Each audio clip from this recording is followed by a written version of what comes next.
Airports in a nutshell. Airports. If you've been lucky enough to travel internationally or have ever been on a plane, you've most likely passed through an airport at least once in your life. And boy, are they an experience. Now, I first need to mention, if you have a flight book super early in the morning, like 4, 5 a.m, everything is glorious. Sure, you have to wake up early and all, but you have that brimming excitement that it's the day of the trip. Peacefully driving through. No, waking up early for a flight is only enjoyable if you're going somewhere, not coming back. And then leaving late is also a pain because then you know you have so many things you have to do when you get back. Like, I love early flights home because I was able to do a few things. Like, I had to wake up at 4:30 today to come back from Texas. But I was able to get done before I had a stream. Through the night, dark, empty roads. You reach the airport, it's basically empty. And you're through and waiting for your plane in no time. It's seamless. Mwah! Perfect. But if, like most people, you've booked a flight in the height of the summer months, at the weekend, peak travel time, you may have just signed yourself up to hell on earth. So you've booked your tickets for your big summer getaway. You've done all the prep. You've gone out and bought yet another pair of shorts as part of your holiday clothes shopping, even though you've got 4 perfectly fine pairs at home from Yo, today I got mad at okay, this is a problem. People that take too long to take their overhead baggage out of the overhead baggage area annoy the out of me. Previous years. You've somehow managed to wrangle all your clothes into your suitcase, and you've finally made it to the airport. So when you step through those revolving glass doors, the first thing you have to do is, of course, check in. That dreaded moment when you look across all the airline check-in desks. Most of them are pretty bare, and yours is rammed. Now, if you've already checked in online and you're just travelling with a singular backpack as hand luggage, lucky you smart arse. But if you have a suitcase like the majority of us, get in line, buddy. Snake queues everywhere. I feel like airports have gotten better at it with the self-service kiosks. Now, mostly every airport I go to, there's not that big of a line at check-in. Like, you used to have to, say you had a flight, an international flight, you're supposed to show up way earlier because there's, like, customs, all this other stuff, and you have to, like, be prepared, blah, blah, blah, with your passport, and any other shit. But say you had, like, a regular state-to-state flight at 8 in the morning, you were supposed to show up at, like, fucking 5 because you have to be there 3 hours before to fucking stand in line. Now, at most airports, on, like, even a decently packed time, where you're going to stand in line is just security. Especially if you're not TSA pre-check. And I never understand that. TSA pre. Like, I've gotten TSA pre-check one time. I don't even know why I got it.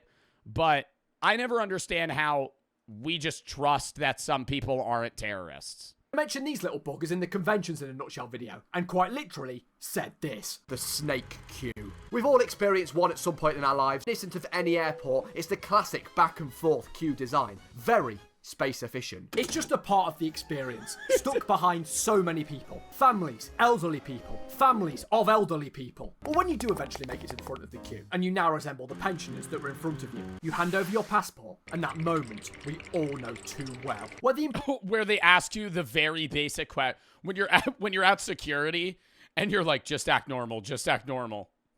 So what's your name? Because they're looking at your ID. What's your name?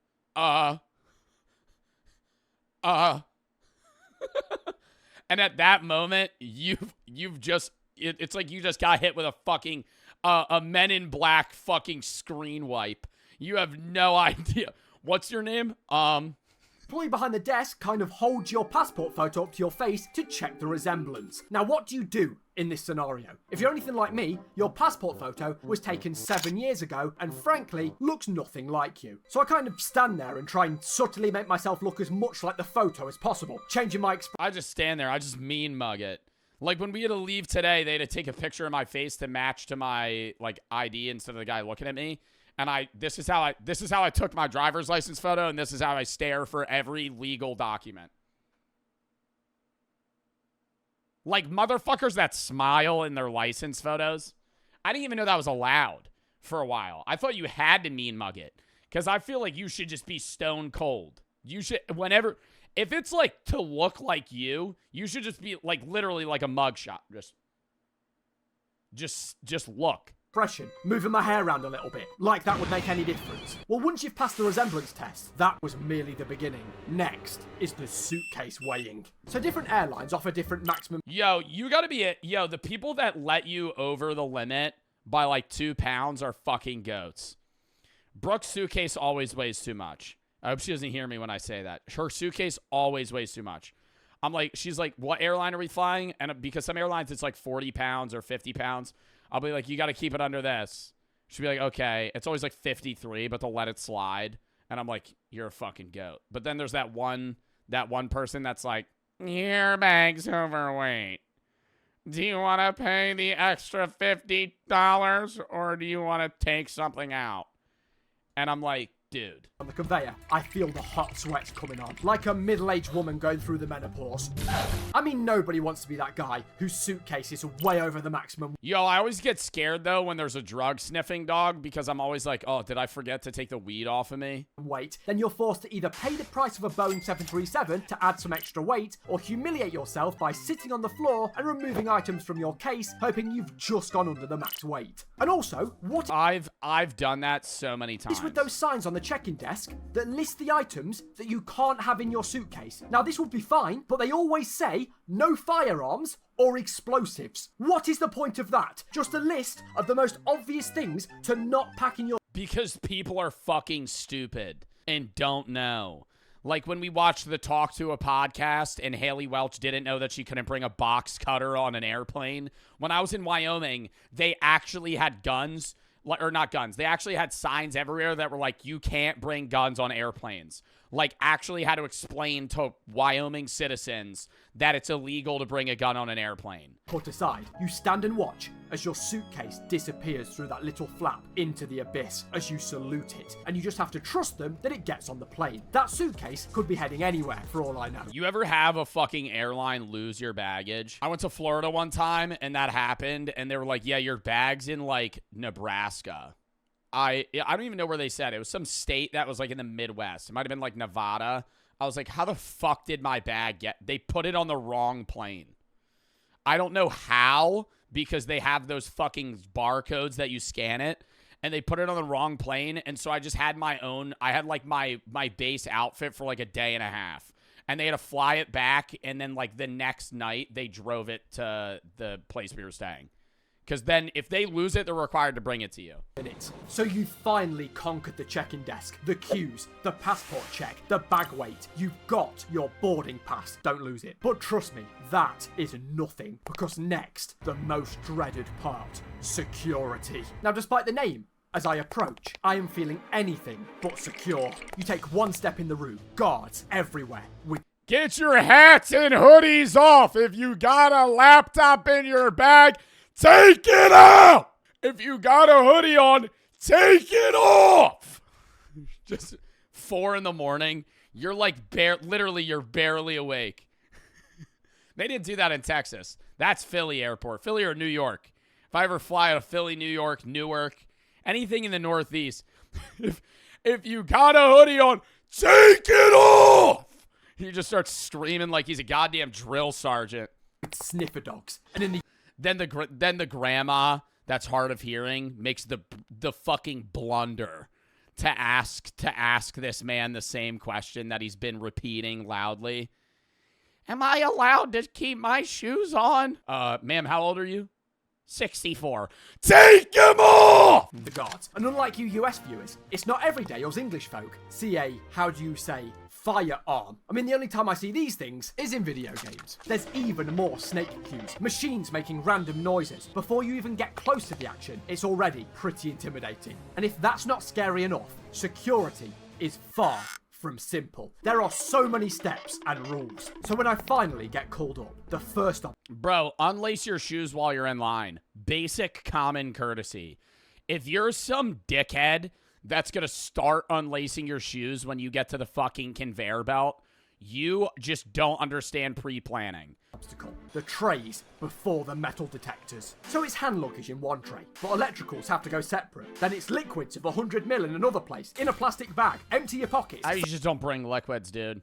You just you put the laptop somewhere else. Put the bag in with the shoes, the wallet, throw everything in. Sign here, chunk of hair here, swab your mouth here. It's all so overwhelming. Then you're rushing because there's 700 people behind you. And I don't even know where I stand on the clothing situation in security anymore. A few years ago, your shoes had to come off. Now they don't, but your belt has to go in. And sometimes your jackets do. Nah, your shoes still gotta go off. Sometimes they don't. And hoodies do, but coats don't. I honestly have no... And I never understand, like even today, we're going through the line, and there's these 4 women that are around my age, and they just get to go through the little beep scanner where it's like you're walking into like a nightclub where it just checks for metal.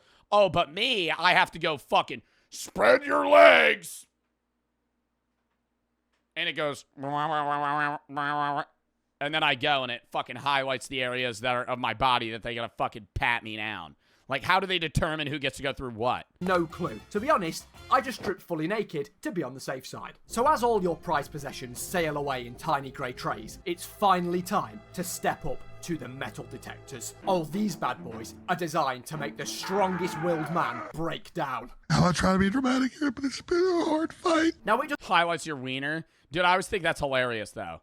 Because I'm not going to be pressed, right? Like, if they got to pat me down. But it's always funny when it like highlights your crotch and they're like, okay, sir, I'm going to be using the back of my hands. It's going to be a quick brush. I'm like, you're good, dog. And then I'm looking over to my friend that's standing 30 feet away, just staring at me, have a 45-year-old man just drag the back of his hands against my nutsack. And I'm sitting there just going, of metal on me, removed fillings, taken out hip replacements, have 0 drugs on me, not even a packet of polos. When I step through those things, they will always go off. These things aren't metal detectors, they are me detectors. You walk in, make that stupid pose, and then without fail, beep, beep, beep. Everybody looks at you like you're some sort of dangerous criminal. Over to this side, please, sir. Where you then, frankly, get violated. Now, just to get serious for a second, fun fact about me. I actually have an orthopedic heel in my right shoe under my foot because I have a lifelong condition called being a loser. But no, I have sadly been cursed with a condition called scoliosis. So whilst your spine looks like this, mine looks like this. Thankfully, it doesn't impact my life too much, and most people wouldn't even realise I have it by looking at me, but it does mean I pretty much have to constantly wear a little chunk of rubber tucked under my right heel to straighten me out and stop any pain. Well, airport staff seem to love it. Without fail, it is taken off me and put through a special drug detection machine for... Yo, and it's always like the simplest shit. Yo, they'll fucking scan a bag of high-tech technology just 10 seconds. A bag of Lay's chips. Hold up. And it's like, you hear like clicking. Beep, beep, beep, beep, beep. And you're watching the guy just hyper zoom in and out. And he's going with the mouse and he's scrolling in. Can I get a rescan on number 3? Coming right up, boss. He fucking slides it back over. Like I'm Pablo Escobar, smuggling a wad of Colombian snow in my sweat-soaked orthopathetic heel. And even though I know, of course, I have no drugs, I panic and start to look so guilty that I actually start to convince myself that I am smuggling drugs. And let's just be honest for a second here. In a universe... You convince yourself that you just blacked out one day and shoved cocaine in your heel unknowingly right before a trip to Punta Cana. First, where I was a drug smuggler, why would I humiliate myself by putting drugs in an orthopedic heel? That's not cool at all. I'd put them somewhere way cooler, like up my bum or something. And you know what I said earlier about putting liquids in a clear bag? Make sure that you have checked everything. Because if you leave anything over 100 ml on its own, or any aerosols, your bag will be separated and swabbed. Then, you really do look guilty. You'll get pulled into a side room and interrogated because you've left half a Capri Sun on... No, they would not. They pull you to the side, they go through your shit, and they ask you questions. I've had that before. Where I have friends and family members that are allergic to shit. They'll just bring their EpiPens with them. They'll pull out the bag. They'll be like, "What is this?" And you have to explain. On its own without a plastic bag. Well, once you've made it through the detectors, dodged an international drug trafficking list, and reobtained all your possessions, if security is hell, the next area is a heavenly place. Duty free. So simply put, duty free is just a store area of the airport that sells things with no VAT. So everything is way cheaper. And you'll know when you've made it to duty free because the air... Yo, you know a crime that everybody commits is going through customs back into the United States where they say, Did you purchase anything or bring anything back that's not from this country? Knowing damn well my entire suitcase is full of foreign goods. Everything. Did you bring anything back? What I imagine Jeremy Fragrance's apartment smells like.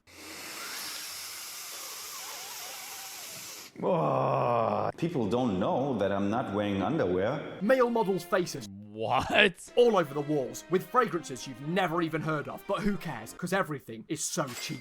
Sunglasses, sun cream, aftershave, neck pillows, M&Ms weirdly everywhere for some reason. You can buy a 3-litre bottle of Jack Daniels for about £5. Duty free is truly the alcoholic's paradise. Stock up, buy gifts for friends and family, and then you have every Oh yeah, that fucking 5-pound Toblerone bar. English bloke rushing to buy ciggies in bulk to sell to their mates down the pub to make a cheeky profit like they're Alan Sugar, if Alan Sugar promoted lung cancer. So once you make it out of duty free, you are a free man. The rest of the airport is yours to peruse. There's even more shops to explore, but don't be Yo, you're really hyping this shit up, dude. The shops at airports are fucking terrible. Everything's overpriced. You ever pass like one of those fucking like Beats stores or like a fucking machine that sells Legos? I'm like, these are going to be fucking 30% more than they would be at any other fucking store. Why would I buy it here? If you see somebody shopping at a jewelry store in an airport, they are fucking filthy rich or an idiot.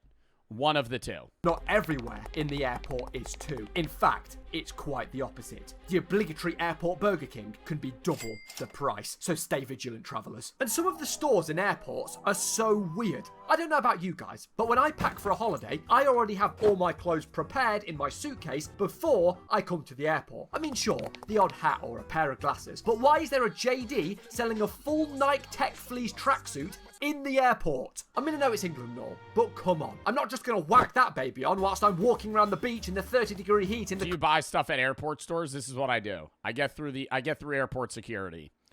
I walk to one of the snack shops. I buy 2 Cliff Bars. I used to buy beef jerky. Now I buy chicken jerky in 2 water bottles. I give one to Brooke. Then I go to Dunkin'. I get a coffee and probably some shitty fucking breakfast meal. Then I leave. Just casually buy a Rolex before you fly. So amongst relaxing and doing some shopping, your only next big challenge is your gate number. You'll have to wait ages for it to appear on one of the many various screens. These screens will be your best friend until you board the plane. Now this wait can be pretty boring, so sit around, eat some food, have a drink. Yo, I just sleep on the floor, bitch. I don't care how dirty that shit is either. I got a fucking 8 a.m. flight. I got an hour until I fucking board, and I came to the airport mad early because there wasn't a line. Y'all just fucking lay down in the middle of the ground. That you're gonna be on. Funny story about this, actually. So when I flew to Amsterdam a few years ago for TwitchCon, I knew it would only be around a 45-minute long flight. So as I sat down near a window and waited for my plane to roll in, I was met with horror as I realised it was one of those dinky propeller planes. I mean, I'm a pretty nervous flyer already, and it doesn't help when you see them pumping up the tiny rubber tyres and using their iPhone flashlights to check the underside of the wing and the propellers that rattled as they spun. I mean, to be completely honest, or whenever they tell you, like when I was coming back today, they're like, if you have a seat by a window or by the wing, you have to keep your window open. Is that so, like, if a bolt comes flying off the plane, somebody says something? Why do they make you do that? When they're like, if you're by a wing seat, you have to open your window. To be honest with you, after everything I'd seen, I didn't even think the plane would make it off the runway. Never mind making it to Amsterdam. The flight was, of course, all okay. I mean, I did... Yes, you should say something if you see it. What if I just mean mug it? I just see... a fire doesn't start, but when the plane takes off, I see 10 screws just go loose and fly off the wing of the plane. And I just nonchalantly turn my head back and stare at the back of the seat in front of me. I just don't. I put my windshield down and I just go. Just banking that will make it. The propellers bending as they spun until I looked to my... Yeah, that's what the outside of the plane looks like. They're getting ready to fucking get onto the tarmac, take off. When I saw the propellers... Like, are we in Mad Max? Bending as they... Was that a new jet engine? Spun until I looked to my left and realised a little girl had overheard me and she burst into tears. Yet again, Amsterdam's airport, Schiphol. Fellas, I pray you never, ever experienced that airport. Being the 4th busiest in Europe, it is gigantic. It is far too big. I mean, there was screens telling you how long the walk to your gate would be, with some of the times being over 25 minutes. Just to walk there. In Schiphol, you need to take a flight to get to your flight. A truly hellish experience. They do have a cool clock though. Wow, look at that. There's a little man trapped in there. Working on a weekend like usual. Working on a weekend like usual. Anyway, Is that how the time changes every minute? you finally finish your mammoth expedition and make it to your gate. You sit down, let out a sigh of relief as your legs throb. You can finally relax as you take a glimpse over at the screen and realize the gate has moved. It happens every single time. I feel like that doesn't happen to me. Does that happen to you guys? I'm feeling like this is European airports. And just a tip, if you are ever in a French-speaking country and your flight has a delay, never read the word out loud. So when you eventually make it to the right gate, if you can still stand, you hop in the queue and everyone starts boarding. First, the people in the fast twat queue, then the other commoners. So you slowly edge towards the front. Don't worry, you've got this. Nothing else can go wrong now. You hand the kind worker your pass.